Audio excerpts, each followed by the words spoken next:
No, no podía ser real lo que estaba viendo. El planchet quemaba bajo nuestras manos como hierro candente, pero no podíamos soltarlo. Era como si nuestras palmas estuvieran pegadas al maldito objeto.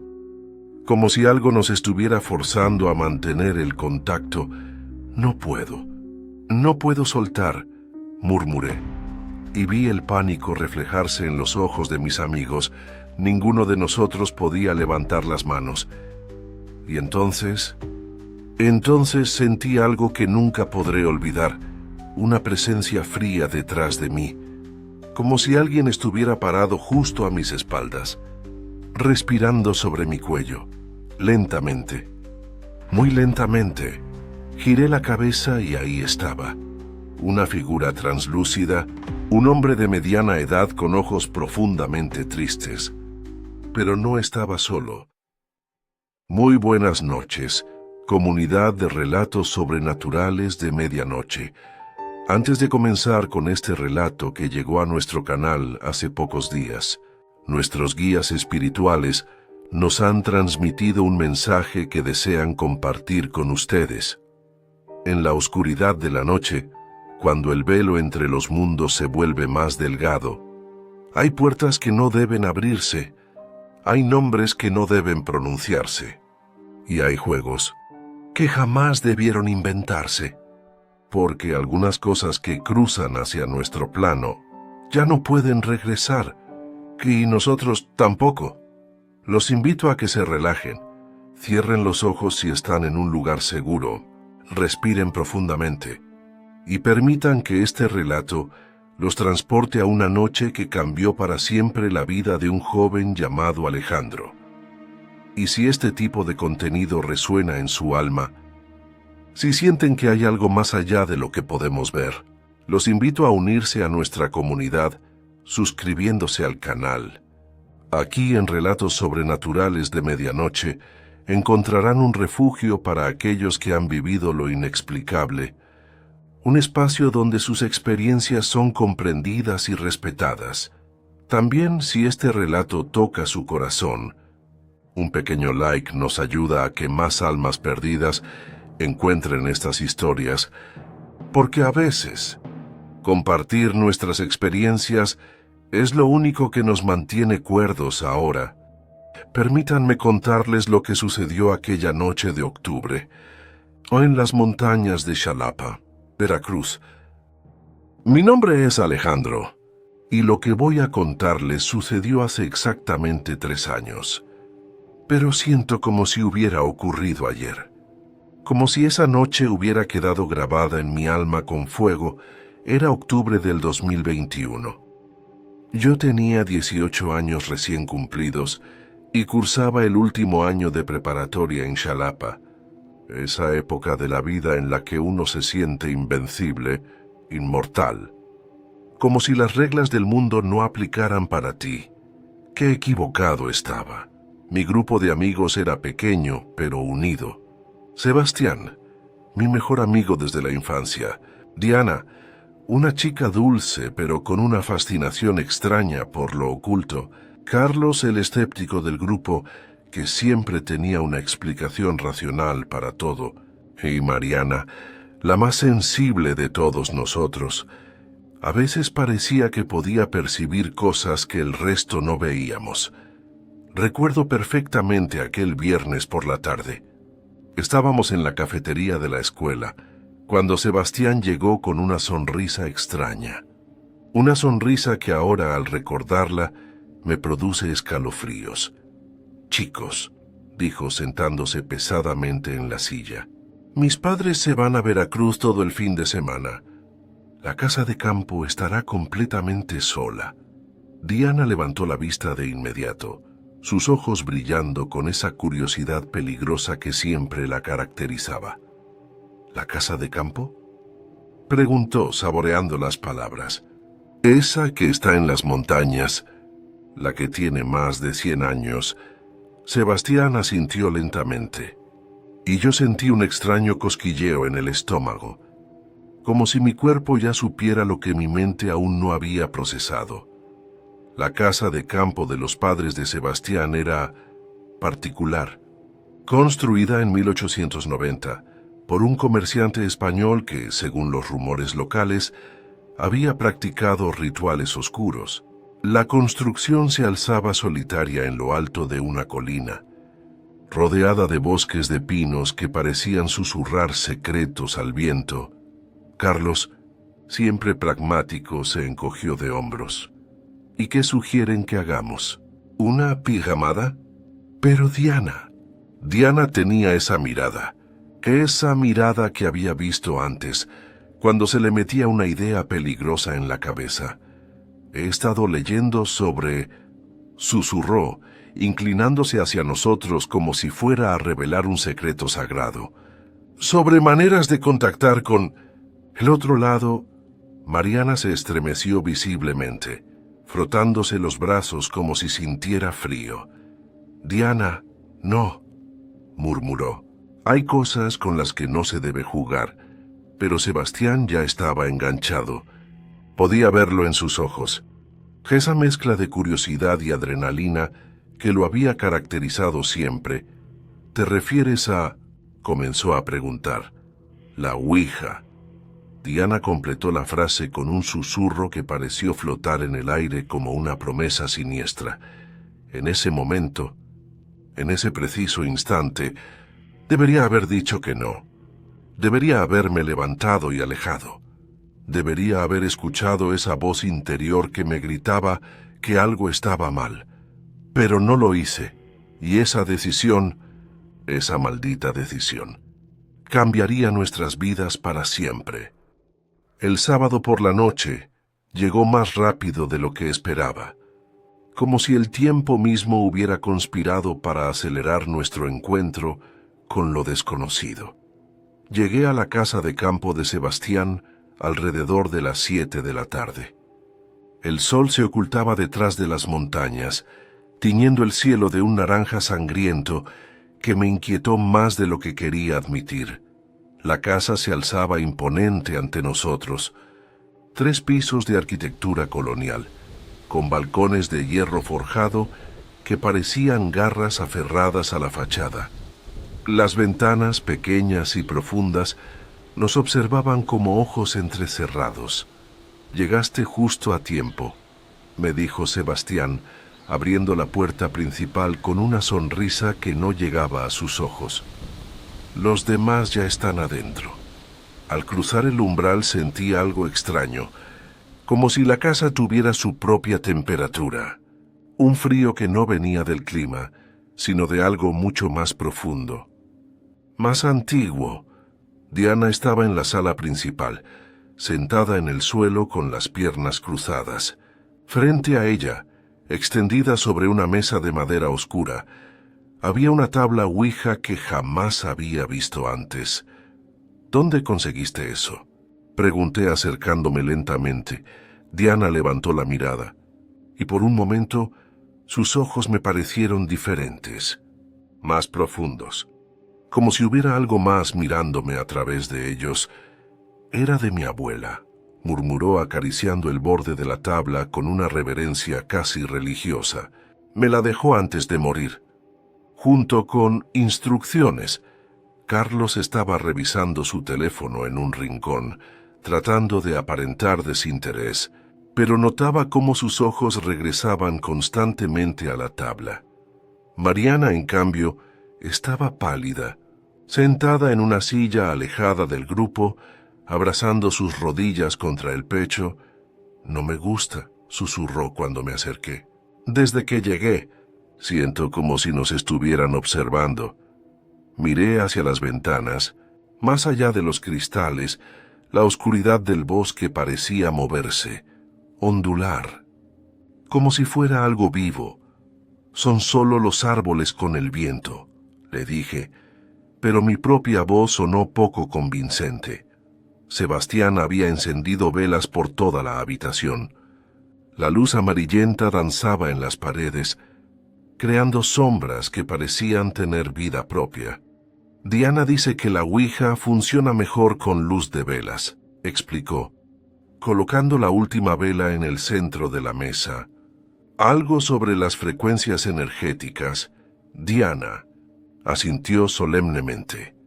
La luz eléctrica interfiere con las vibraciones del plano astral, dijo con una seriedad que me resultó inquietante.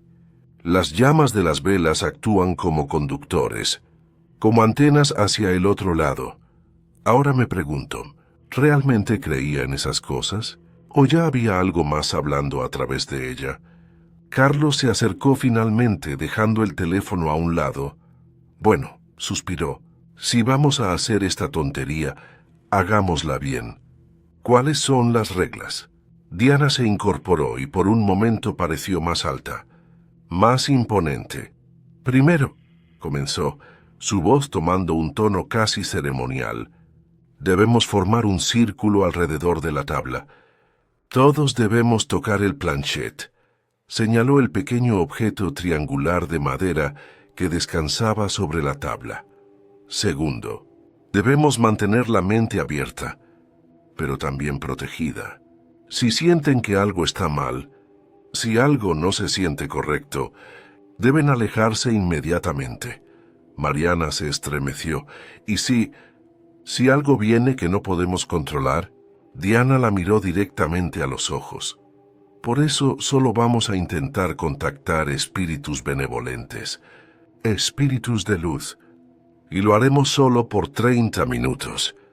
No más, pero ya en ese momento, ya entonces sentía que algo estaba terriblemente mal, que las reglas que Diana había mencionado no iban a ser suficientes para lo que estaba a punto de despertar en esa casa. Las velas parpadearon simultáneamente, y juraría que por un segundo, solo por un segundo, las sombras en las paredes tomaron formas humanas, formas que nos miraban con hambre. ¿Están listos?, preguntó Diana colocando sus manos sobre el planchet, y ahí debería haber dicho que no. Debería haber salido corriendo. Debería haber escuchado a Mariana cuando susurró una vez más, «Por favor, no hagamos esto». Pero la curiosidad, esa maldita curiosidad humana, ya nos había atrapado a todos, uno por uno.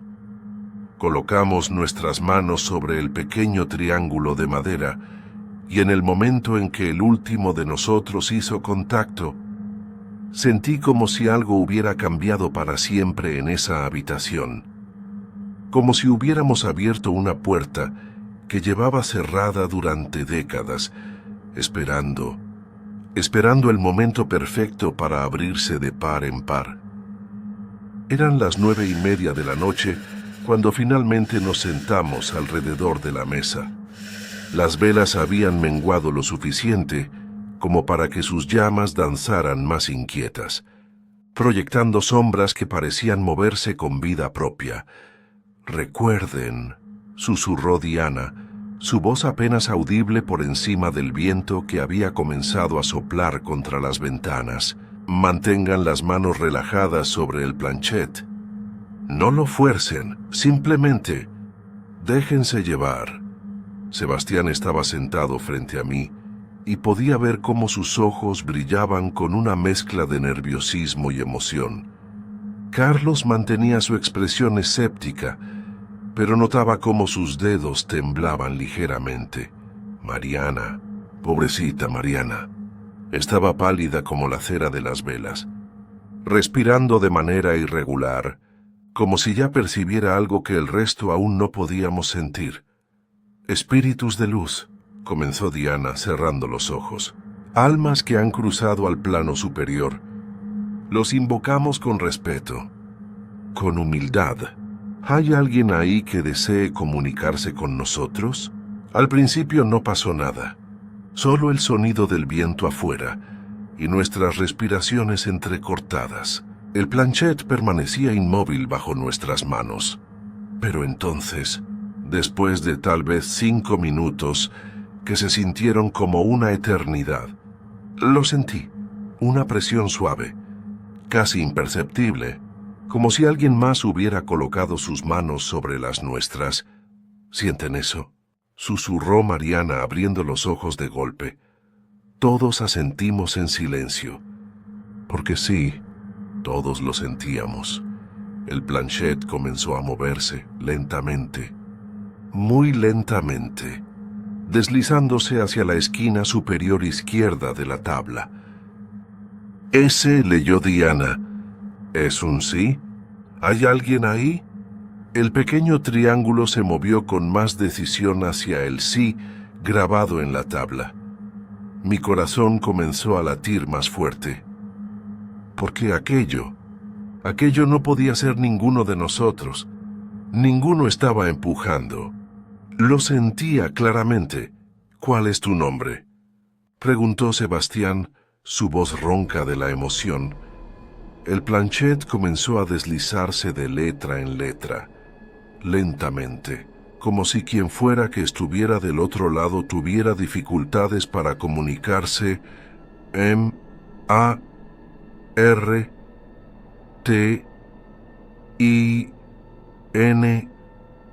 «Martín», repitió Diana. «Hola, Martín». ¿Cuándo cruzaste al otro lado?» La respuesta llegó más rápido esta vez. Carlos frunció el ceño. 1893. «Eso significa que has estado ahí durante más de 100 años. Sí», respondió el planchet. «Pero entonces Mariana hizo la pregunta que cambió todo. Martín, ¿fuiste feliz en vida?» El planchet se detuvo completamente, como si la pregunta hubiera tocado algo profundo, algo doloroso, y cuando finalmente se movió, lo hizo con una violencia que me hizo saltar. «No, no», repetía la misma palabra una y otra vez, con una desesperación que se sentía real, palpable. «¿Qué te pasó?», preguntó Diana, y noté que su voz había cambiado. Era más grave, más autoritaria. «Me mataron, te mataron», repitió Sebastián. «¿Quién te mató, Martín?» «Y ahí fue cuando todo comenzó a ir mal. El planchet comenzó a moverse erráticamente, dando vueltas en círculos cada vez más rápidos, y las velas. Todas las velas de la habitación comenzaron a parpadear al mismo ritmo. «Ellos viven aquí». «¿Quiénes viven aquí?», pregunté, aunque una parte de mí ya no quería conocer la respuesta. «Los que me mataron». Mariana comenzó a sollozar. «Quiero parar», susurró. «Por favor, quiero parar». Pero cuando traté de levantar las manos del planchet, no pude. Era como si mis palmas estuvieran pegadas al objeto, como si algo me estuviera forzando a mantener el contacto. No puedo soltar», murmuré, y vi el pánico reflejarse en los ojos de mis amigos. Ninguno de nosotros podía levantar las manos, y el planchet siguió moviéndose. Más rápido ahora, mucho más rápido. «Ya están aquí con nosotros». Las palabras aparecían tan rápido que Diana apenas podía leerlas. Su voz temblaba mientras traducía cada letra. «Nos quieren a ustedes también». Y entonces sentí algo que nunca podré olvidar. Una presencia fría detrás de mí. Como si alguien estuviera parado justo a mis espaldas, respirando sobre mi cuello lentamente, muy lentamente. Giré la cabeza y ahí estaba, una figura translúcida, vestida con ropas del siglo XIX. Un hombre de mediana edad con ojos profundamente tristes, pero no estaba solo detrás de él. A su alrededor había otros, docenas de otros, todos mirándose con una mezcla de dolor y hambre, y todos tenían la misma expresión de desesperación en sus rostros, la expresión de quienes han estado atrapados durante mucho tiempo. «Chicos», susurré, mi voz apenas audible, «creo que tenemos compañía». Lo que vimos en esa habitación, lo que presenciamos, desafía toda lógica, Toda razón. Los espíritus se manifestaban como ondas de calor distorsionadas, siluetas que se movían en la periferia de nuestra visión. Pero cuando los mirabas directamente, estaban ahí, tan reales como cualquiera de nosotros. El que parecía ser Martín se acercó más, y cuando habló su voz no salió de sus labios, sino que resonó directamente en nuestras mentes. No deberían haber venido aquí, no de noche, nunca de noche. Diana había dejado de traducir las letras del planchet. Sus ojos estaban completamente blancos, como si estuviera en trance. ¿Qué le pasa a Diana?, gritó Carlos, pero su voz sonaba lejana, como si viniera de muy lejos. Ella es sensible, continuó la voz de Martín en nuestras cabezas. Puede oírnos con más claridad, pero eso también significa que otros pueden hablar a través de ella. Mariana estaba llorando ahora, lágrimas silenciosas que corrían por sus mejillas, mientras sus manos permanecían inmóviles sobre el planchet. ¿Qué quieren de nosotros?, logré preguntar, aunque mi voz temblaba tanto que apenas era audible. No somos nosotros quienes los queremos, susurró Martín, y su imagen comenzó a volverse más nítida, más sólida. Son los otros, los que nunca se fueron, los que han estado esperando. Sebastián había comenzado a hiperventilar.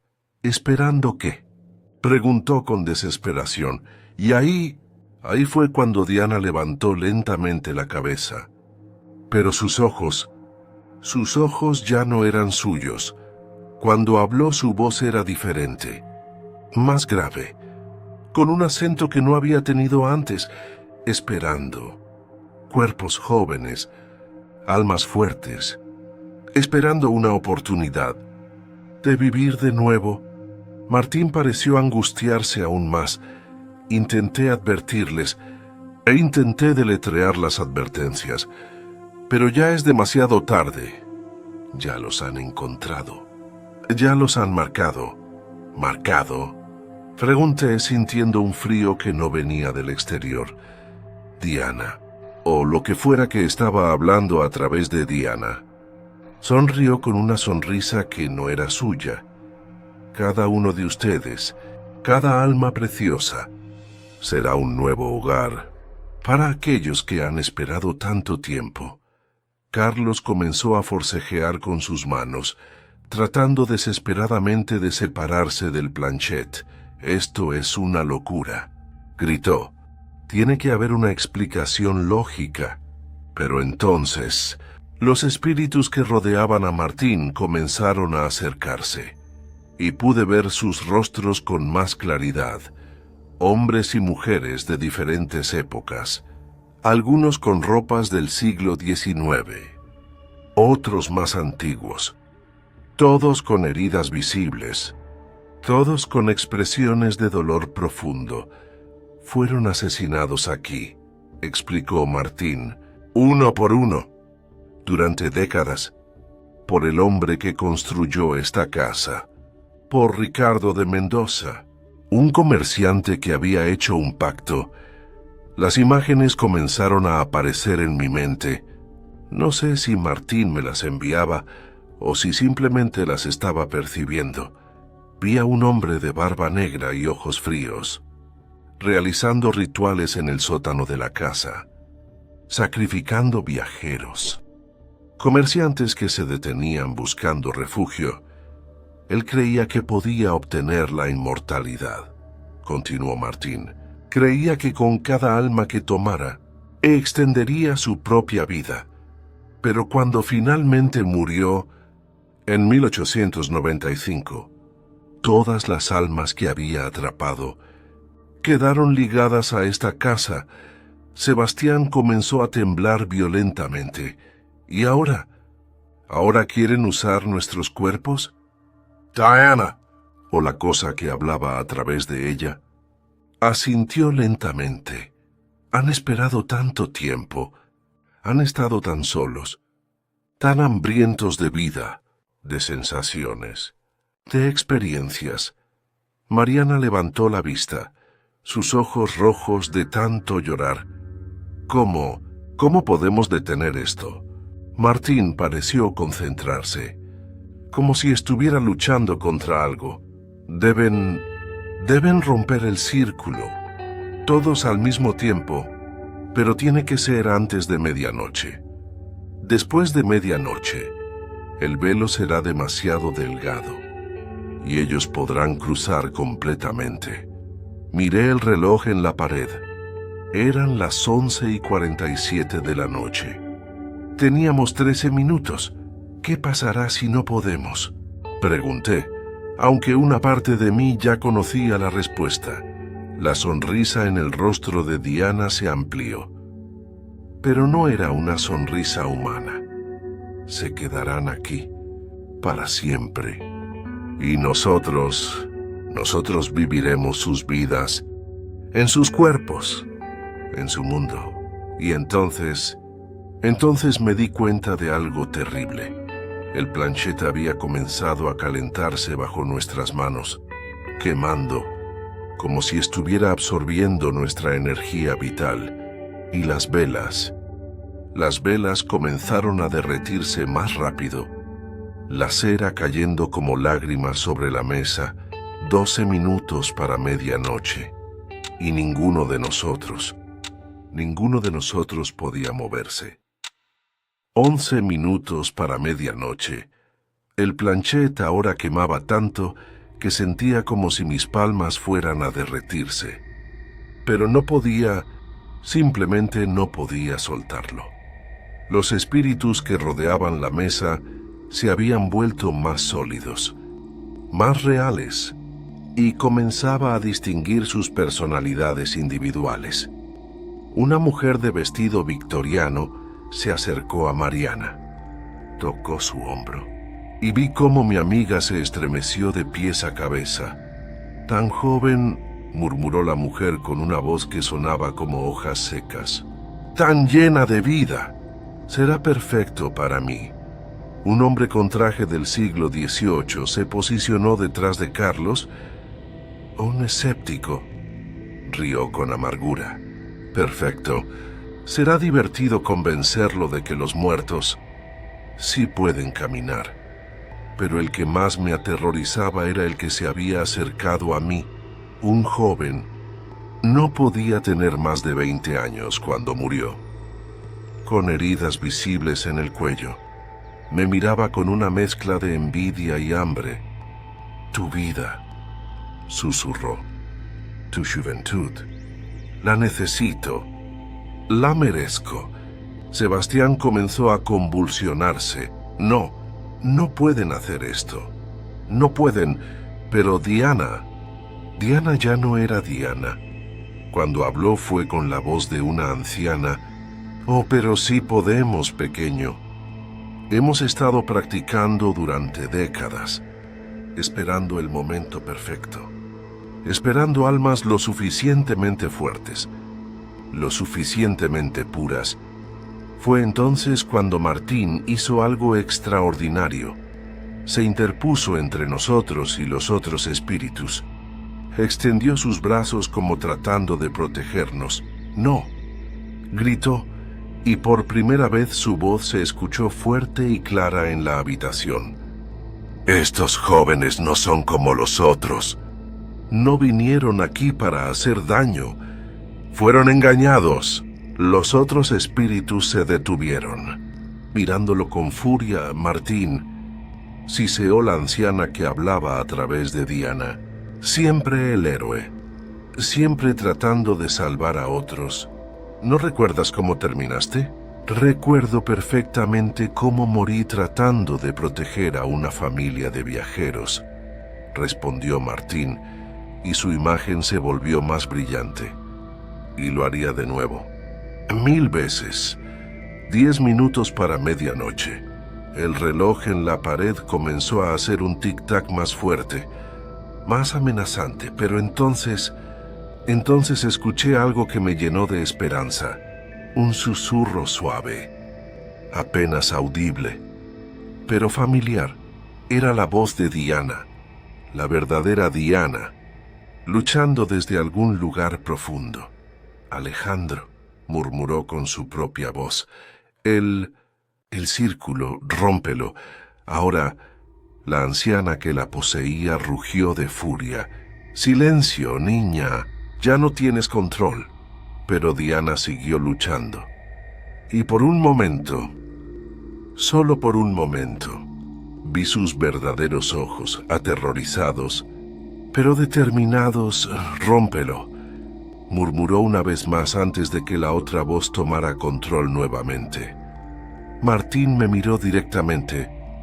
Ahora, todos juntos, concéntrense en levantar las manos, todos al mismo tiempo. 9 minutos con todas mis fuerzas, con cada fibra de mi ser. Comencé a concentrarme en levantar mi mano derecha. Sentía como si estuviera tratando de levantar una montaña. El planchet parecía haberse fusionado con mi piel. Carlos comenzó a hacer lo mismo, sudando profusamente, gritando del esfuerzo. «No, pueden. ¡Controlarme!», jadeó. Sebastián se unió a nosotros, sus manos temblando violentamente, mientras luchaba contra la fuerza invisible que nos mantenía atrapados. Pero Mariana, pobrecita Mariana, parecía haberse rendido. La mujer victoriana había puesto sus manos sobre su cabeza, y los ojos de mi amiga comenzaban a volverse blancos. «Mariana», grité, «no te rindas, lucha». 8 minutos. Los espíritus malignos comenzaron a entrar en pánico, gritando y maldiciendo. «No pueden irse», rugía la anciana. «Nos pertenecen. Hemos esperado demasiado tiempo». Pero Martín comenzó a brillar con una luz dorada. «Recuerden quiénes son», gritó. «Recuerden a sus familias, sus sueños, sus vidas. No dejen que se las roben». Y entonces sucedió algo milagroso. Carlos logró levantar su mano izquierda del planchet. Solo 1 centímetro. Pero fue suficiente. La conexión se debilitó instantáneamente. «Lo logré», gritó. «Puedo moverme». Eso me dio la fuerza que necesitaba. Con un esfuerzo sobrehumano, logré levantar también mi mano derecha. 7 minutos para medianoche. El momento en que Carlos y yo logramos levantar nuestras manos fue como si hubiéramos roto una represa. La energía en la habitación cambió instantáneamente. Sebastián, con lágrimas corriendo por su rostro, logró separar también sus manos del maldito planchet. Todos gritamos desesperadamente a Mariana para que despertara, pero ella seguía inmóvil, sus ojos completamente blancos. La mujer victoriana había logrado establecer una conexión más profunda. La anciana que poseía a Diana rugió de una manera que no era humana, reclamando que al menos una se quedaría con ellos. Martín se movió con una velocidad que desafiaba las leyes de la física. Se colocó directamente entre Mariana y la mujer victoriana, gritando que no permitiría que eso sucediera mientras él existiera. Y su forma espiritual comenzó a brillar con una intensidad cegadora. 6 minutos. Fue entonces cuando comprendí algo que cambiaría todo. Los espíritus malignos no eran realmente malignos por naturaleza. Eran almas torturadas, desesperadas, que habían sido corrompidas por décadas de dolor y soledad. Grité con toda la fuerza de mis pulmones que no tenía que ser así, que podían encontrar la paz, que podían seguir adelante. La mujer victoriana se detuvo, me miró con confusión, murmurando sobre si era posible encontrar paz después de todo ese tiempo y sufrimiento. Carlos me miraba como si hubiera perdido la razón. pero Martín entendió inmediatamente. Reconoció que habían estado tan enfocados en su dolor que olvidaron quiénes eran realmente. 5 minutos. La anciana que poseía a Diana comenzó a vacilar. Sebastián se acercó lentamente a la mesa y pidió perdón. Perdón por haber venido sin permiso, por haber perturbado su descanso, por no entender su dolor. Una por una, las figuras espectrales comenzaron a cambiar. Sus expresiones de hambre y desesperación se transformaron en algo más suave, más humano. La mujer victoriana soltó lentamente los hombros de Mariana, murmurando que hacía tanto tiempo que nadie les pedía perdón, que nadie reconocía su sufrimiento. 4 minutos. Mariana parpadeó y lentamente recuperó su color natural en los ojos. Diana también comenzó a recuperar el control. La anciana que la había poseído se separó de ella como humo dorado, agradeciéndonos por recordarles quiénes eran antes del dolor. 3 minutos. Los espíritus comenzaron a brillar, no con la luz fría y amenazante de antes, sino con una calidez dorada que llenó toda la habitación. Martín se acercó a mí una última vez. Me dijo que aprendiera de esa noche, que a veces lo que percibimos como malevolencia es simplemente dolor que no ha encontrado su camino hacia la sanación. Cuando pregunté a dónde irían, sonrió y respondió que al lugar donde deberían haber ido hace mucho tiempo, al descanso, a la paz. 2 minutos, uno por uno, los espíritus comenzaron a desvanecerse. Pero no con terror, sino con sonrisas de gratitud. La mujer victoriana se despidió de Mariana susurrándole que viviera por todas las vidas que ellos no pudieron completar. 1 minuto. Martín fue el último en irse. Nos dijo que la casa ya no estaba maldita, que ahora podía ser simplemente una casa con historia pero sin dolor. Le dijo a Diana que usara su don con sabiduría, para ayudar, no para buscar emociones. 30 segundos. Las velas se estabilizaron. El planchet se enfrió. Martín nos miró por última vez, pidiéndonos que recordáramos esa noche no como una historia de terror, sino como una lección sobre la compasión, sobre el poder del perdón. Su voz se desvanecía mientras nos recordaba que no todos los que llaman desde el más allá buscan hacer daño. Algunos solo necesitan ser escuchados. 4, 3, 2, 1, medianoche. Cuando el reloj marcó medianoche, algo extraordinario sucedió. En lugar del terror que habíamos anticipado, sentimos paz. Una paz profunda y reconfortante que llenó cada rincón de la habitación. Los 5 permanecimos sentados alrededor de la mesa durante varios minutos, procesando lo que había ocurrido. Diana murmuró que nunca había experimentado algo así, que pudo sentir el dolor y la desesperación de los espíritus, pero también su gratitud cuando finalmente pudieron irse. Carlos, nuestro eterno escéptico, tenía lágrimas en los ojos. Admitió que no podía explicar lo ocurrido con ninguna teoría científica, pero tampoco podía negarlo. Por primera vez en su vida creía que había cosas que iban más allá de lo que podemos medir. Mariana se abrazó a sí misma, ya no de miedo, sino de comprensión. Susurró que había sentido la historia de esa mujer, que murió tan joven con tantos sueños, por eso necesitaba tanto vivir a través de alguien más. Sebastián miraba las velas que ahora ardían tranquilamente. Reconoció que siempre supo que había algo diferente en su casa, pero nunca imaginó que fueran almas atrapadas que solo necesitaban ayuda. Permanecimos ahí hasta el amanecer. No fue hasta que los primeros rayos del sol se filtraron por las ventanas que nos dimos cuenta de que la casa se sentía diferente. El aire era más ligero. Las sombras ya no parecían moverse con vida propia. Diana murmuró con una sonrisa triste que se habían ido, que después de más de 100 años, finalmente encontraron la paz.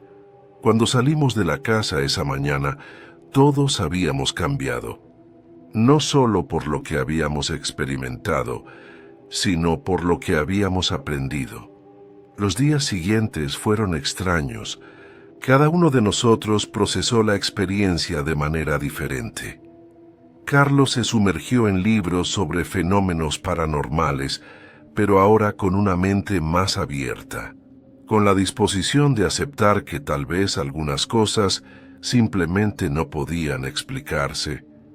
Diana decidió estudiar más profundamente sobre su don, pero con un enfoque de ayuda y sanación. Comenzó a leer sobre mediums éticos, sobre maneras de ayudar a espíritus perdidos. Mariana se volvió más empática, más consciente del dolor que llevamos todos. Comenzó a hacer trabajo voluntario en asilos, escuchando las historias de los ancianos. Sebastián se convirtió en el guardián de la historia de su casa. Investigó sobre Ricardo de Mendoza y sus víctimas. Creó un pequeño memorial en el jardín, y yo me convertí en el narrador, porque entendí que algunas historias necesitan ser contadas, no para asustar, sino para enseñar. 3 años han pasado desde aquella noche, y no ha pasado un solo día en que no piense en Martín, en la mujer victoriana, en todos aquellos espíritus que finalmente pudieron encontrar la paz. A veces, cuando estoy solo por las noches, siento su presencia, pero ya no es aterrorizante, es reconfortante, como si me estuvieran agradeciendo por haberlos ayudado a recordar su humanidad. La casa de Sebastián se convirtió en un lugar de sanación, un refugio donde personas con experiencias similares pueden venir a compartir sus historias. Diana ahora trabaja como consejera espiritual, ayudando a familias que han perdido seres queridos, y ocasionalmente ayudando a espíritus perdidos a encontrar su camino hacia la luz. Pero la lección más importante que aprendí esa noche es que el mundo está lleno de dolor, de almas que buscan ser comprendidas, y a veces lo que percibimos como algo terrorífico es simplemente alguien pidiendo ayuda. La tabla Ouija sigue en casa de Diana, pero ahora la usa de manera muy diferente. Solo cuando alguien realmente necesita ayuda para comunicarse con un ser querido que ha partido, y siempre con protección, con intención pura, con amor, porque aprendimos que la Ouija no es intrínsecamente malvada. Como cualquier herramienta, depende de quién la use y de las intenciones detrás de su uso. Así que si alguna vez se encuentran tentados a experimentar con lo paranormal, recuerden nuestra historia. Recuerden que del otro lado hay seres con sentimientos, con historias, con dolor. Acérquense con respeto, con compasión, con la disposición de escuchar, no solo de buscar emociones, y nunca olviden que todos, absolutamente todos, merecemos encontrar la paz, incluso aquellos que ya no caminan entre los vivos. Y así termina esta historia, querida comunidad de relatos sobrenaturales de medianoche, una historia que nos enseña que detrás de cada sombra, detrás de cada susurro en la oscuridad, puede haber una historia de amor, de pérdida, de dolor no sanado. Alejandro y sus amigos descubrieron esa noche que el verdadero horror no siempre viene de lo sobrenatural, sino de nuestra incapacidad para comprender el sufrimiento ajeno. Pero hay algo más que necesito compartir con ustedes, algo que Alejandro me confió al final de su relato. Hace 3 meses, Diana recibió una llamada de una familia en Guadalajara. Una familia que había comprado una casa antigua donde habían comenzado a suceder cosas extrañas. Y cuando Diana llegó ahí, cuando comenzó a investigar, encontró algo inquietante. La casa había pertenecido anteriormente a un comerciante español, un hombre llamado Mario de Mendoza, el hermano menor del mismo Ricardo que había construido la casa en Xalapa. Al parecer, las prácticas oscuras no se limitaron a una sola propiedad, ni a una sola generación, y hay indicios de que Ricardo de Mendoza tuvo descendientes que continuaron con sus rituales, su búsqueda de la inmortalidad, descendientes que podrían seguir activos hasta el día de hoy, pero esa es una historia para otra noche. Si este relato ha tocado algo profundo en su alma, si sienten que han vivido experiencias similares, si saben que hay algo más allá de lo que podemos ver, los invito a suscribirse a nuestro canal, Relatos Sobrenaturales de Medianoche. Aquí encontrarán un hogar, un refugio para aquellas almas que han atravesado el velo entre los mundos. Este canal es más que entretenimiento. Es una comunidad donde sus experiencias son validadas, donde su dolor es comprendido. Y si esta historia ha resonado en lo más profundo de su corazón, un pequeño like nos ayuda a llegar a más almas que como ustedes buscan respuestas en la oscuridad, que necesitan saber que no están solos. Recuerden, en la oscuridad de la noche, cuando el mundo duerme y los velos se adelgazan, ustedes no están solos. Nunca han estado solos, y nosotros estaremos aquí, esperándolos. En Relatos Sobrenaturales de Medianoche, hasta la próxima historia. Que llegue a nuestras manos, que descansen en paz, y que sus sueños sean serenos.